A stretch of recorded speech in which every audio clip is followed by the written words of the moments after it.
बिस्मिल्लाहिर्रहमानिर्रहीम। अस्सलाम वालेकुम रहमतुल्लाहि व बरकातुहू। प्यारे दोस्तों, कितनी अजीब बात है कि इंसान की आंख बंद होते ही करीबी अजीज़ों और महबूब तरीन हस्तियों, मोहब्बत करने वालों, जान निछावर करने वालों पर एक ही धुन सवार हो जाती है कि जल्द अज जल्द इस लाश को कब्र के गड्ढे में उतार दो। यहाँ से आगे एक नई ही दुनिया शुरू होती है। कुछ खुशनसीब ऐसे भी होते हैं कि जिनकी कब्र को कुशादा करके उसमें रोशनी कर दी जाती है और जन्नत की तरफ एक खिड़की खोल दी जाती है और कब्र में उन्हें एक रफ़ीक अता कर दिया जाता है। इंसान का हाल ये होता है कि अहबाब अभी उसे कब्र में डालकर पलटे ही होते हैं कि वो कब्र में ज़िंदा हो जाता है। कब्र की वहशत और वीरानी एक लम्हे में उसके औसान ख़ता कर देती है। उसका दम घुटने लगता है। उसे याद आता है कि वो रात को अपने घर के कुशादा बिस्तर पर सोया था। ये क्या कि लोग उसे इस गड्ढे में डालकर चले गए। जो खुशकिस्मत होता है वो क्या देखता है कि उसकी कब्र में हल्की हल्की रोशनी फैलनी शुरू हो गई है और उससे उस छटते हुए अंधेरे में एक ह्योला सा नुमदार होता हुआ दिखाई देता है। इस दहशतनाक मंजर का बेहतरीन पहलू ये है कि यही ह्योला दोस्त बन जाता है और कब्र की तन्हाई में एक रफ़ीक की तरह साथ देता है और दिलजोई करता है। असल बात यह है कि कौन सोचता है कि वो कभी मर जाएगा, हालांकि हकीकत हाल ये है कि सब साथी एक एक करके मर रहे हैं।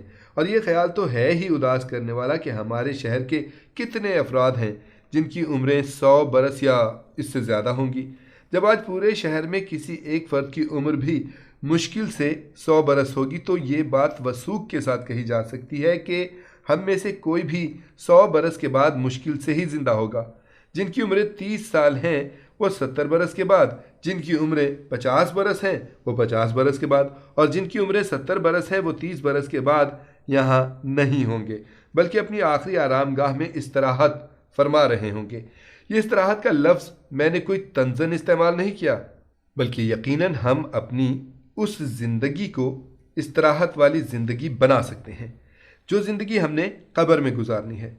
हमारे मरने के बाद हमारी दुनिया का तो यकीनन ये हाल होगा कि जो कुछ हमने कमाया, बचाया और बनाया होगा वो या तो वारिसों में तकसीम हो चुका होगा या उस पर किसी ने गासिबाना कब्ज़ा कर लिया होगा।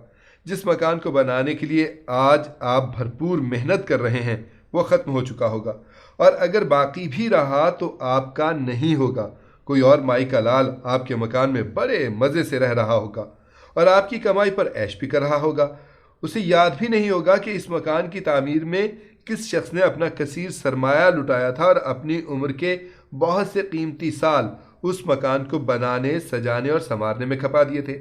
उस वक्त जब आपके बनाए हुए मकान में कोई ज़िंदगी के मज़े लूट रहा होगा तो आपका जिस्म कब्र में पड़ा सड़ रहा होगा। इसका गोश्त कीड़े मकोड़े खा चुके होंगे और बोसीदा हड्डियाँ कब्र की वीरानी को चार चांद लगा रही होंगी। अगर आपका ख्याल है कि मैं तो मर चुका हूँगा, मेरी बला से मेरे जिस्म के साथ क्या होता है, उसे कीड़े खाते हैं या उस पर सांप हमलावर होते हैं, मुझे क्या फ़र्क पड़ता है। हाँ, आपको ये सोच रखने का पूरा हक है, लेकिन ये सोच हादिये बरहक के बहुत से फरामीन से मुताबिकत नहीं रखती। जिस तरह उन्होंने कब्र और इसके बाद के हालात का मंजर पेश किया है वो कुछ यूँ है कि जब दोस्त अहबाब और आल औलाद किसी शख्स को कब्र में डालकर वापस लौटते हैं तो एक फरिश्ता कब्र की मट्टी उठा उठा कर उन वापस पलटने वालों की तरफ फेंकता है और साथ साथ ये भी कहता जाता है कि जाओ, अब तुम इस शख्स को भूल जाओ। इधर दुनिया में वाकई ये हाल होता है कि चंद दिनों में लोग उस शख्स को भूल जाते हैं, अपने काम धंधे में मसरूफ़ हो जाते हैं। रोने वाले रो धोकर भी खामोश हो जाते हैं और कब्र वाला दुनिया वालों के दिलो दिमाग से महव हो जाता है। बहुत कम मरने वालों को अब ऐसी औलाद भी नसीब होती है कि वो अपने बुज़ुर्गों और वालिदैन के लिए अच्छे अमाल का तोहफ़ा भेजती रहे। आज की औलाद का तो ये हाल है कि वो बूढ़े माँ बाप से उनकी ज़िंदगी में ही तंग तंग रहती है। हमने बहुत से बेटों को ये कहते सुना कि उनके माँ बाप ने नाक में दम किया हुआ है, पता नहीं क्यों रब्बे ताला ने उन्हें हमारी आजमाइश के लिए ज़िंदा रखा हुआ है। बहरहाल ये तो हाल था दुनिया का। उधर कब्र में क्या होता है, हादिये बरहक ने फरमा दिया कि जो मरा उसकी क़यामत तो कायम हो गई, इसलिए मरने वाले के मरते ही उसकी क़यामत का मरहला शुरू हो जाता है।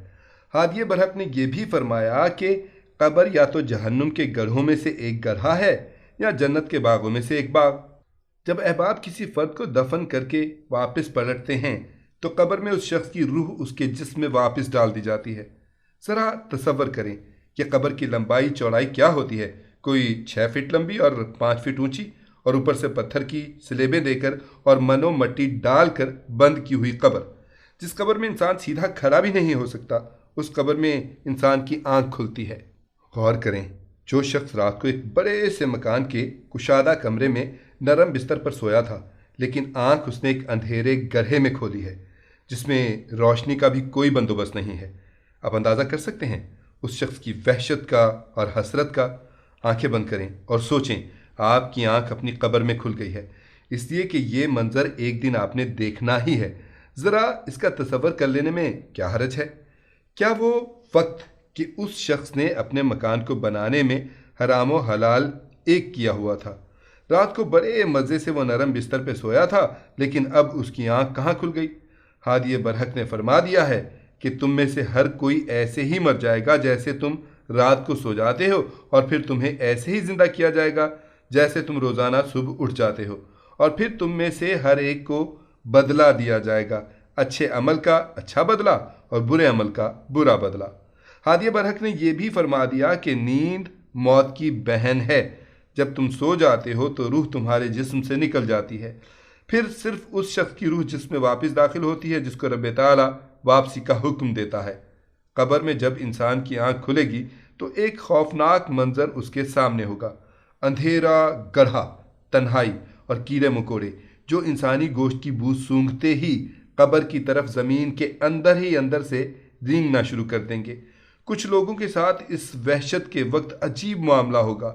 ہادی برحق نے فرمایا کہ انسان کی وحشتوں کا ابھی آغاز ہی ہوا ہوگا کہ وہ کیا دیکھے گا کہ ایک خوبصورت نوجوان اس کی قبر میں موجود ہوا ہے، اور اس شخص کے قبر میں آنے سے قبر کا اندھیرا روشنی میں بدل گیا ہے۔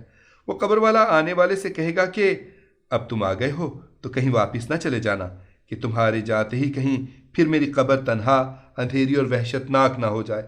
تو آنے والا خوبصورت شخص اسے تسلی دے گا کہ میں آ گیا ہوں، اب واپس نہیں لوٹوں گا۔ اس سے قبر والے کو بہت حوصلہ ہوگا اور وہ خوش ہو جائے گا، اور اب وہ اس آنے والے سے پوچھے گا تم کون ہو؟ تو اس سوال کے جواب میں آنے والا بتائے گا کہ میں قرآن مجید ہوں، اس لیے کہ تم نے مجھے دنیا میں اکیلا نہیں چھوڑا تھا، میں قبر میں تمہیں اکیلا نہیں چھوڑوں گا۔ یعنی قرآن مجید اس شخص کو یاد دلائے گا کہ تمہارے معاملات میں زیادہ وقت میرے ساتھ گزرتا تھا، کبھی تم مجھے پڑھ رہے ہوتے تھے، کبھی دوسروں تک میرا پیغام پہنچا رہے ہوتے تھے، کبھی دوسروں کو میری طرف آنے کی ترغیب دے رہے ہوتے تھے، کبھی میری حرام کی ہوئی چیزوں کو چھوڑنے میں اپنے نفس کے ساتھ جنگ کر رہے ہوتے تھے، اور کبھی تم میرے ذریعے سے دعوت و تبلیغ کر رہے ہوتے تھے۔ غرض تم نے زندگی کے ہر شعبے میں، ہر لمحے میں مجھے اپنے ساتھ رکھا۔ تم نے دنیا میں میرے ساتھ دوستی نبھائی تھی، اور میں قبر میں تمہارے ساتھ دوستی نبھاؤں گا کہ تم نے وہاں مجھے اکیلا نہیں چھوڑا تھا، میں یہاں تمہیں اکیلا نہیں چھوڑوں گا۔ اور تصور کریں کہ جس شخص کا قرآن اس کی قبر میں اس کا ساتھ دینے کے لیے نہیں پہنچے گا، اس کی نا امیدی، حسرت اور افسوس کا کیا عالم ہوگا۔ جس چیز کا اسے اس وقت سب سے زیادہ افسوس ہوگا وہ یہ ہوگا کہ کاش جو محنت میں نے اپنے دنیا کے گھر کو روشن، کشادہ اور آرام دہ بنانے کے لیے کی تھی، کاش کہ وہ محنت میں اپنی قبر کو روشن اور کشادہ بنانے کے لیے کرتا۔ لیکن وہ وقت تو صرف افسوس کرنے کا ہوگا، لیکن یہ وقت کام کرنے کا ہے۔ اپنا خوبصورت مکان بنانے کے ساتھ ساتھ اپنی قبر کو بھی خوبصورت، کشادہ اور روشن و ہوادار بنانے کی کوشش کریں۔ صرف یہی کوشش کام آئے گی، باقی تمام کوششیں ضائع ہو جائیں گی، اور پھر آپ کو ہمیشہ رہنے والا افسوس ہوگا۔ دعا ہے کہ قبر کی وحشت، تنہائی اور اندھیرے کو دور کرنے کے لیے رب کائنات قرآن کو ہمارا ساتھی بنا کر ہماری قبر میں بھیج دے۔ قرآن کہتا ہے کہ تم دنیا میں میرے ساتھ دوستی نبھاؤ، میں قبر میں تمہارے ساتھ دوستی نبھاؤں گا۔ تم یہاں مجھے تنہا نہ چھوڑو، میں قبر میں تمہیں تنہا نہیں چھوڑوں گا۔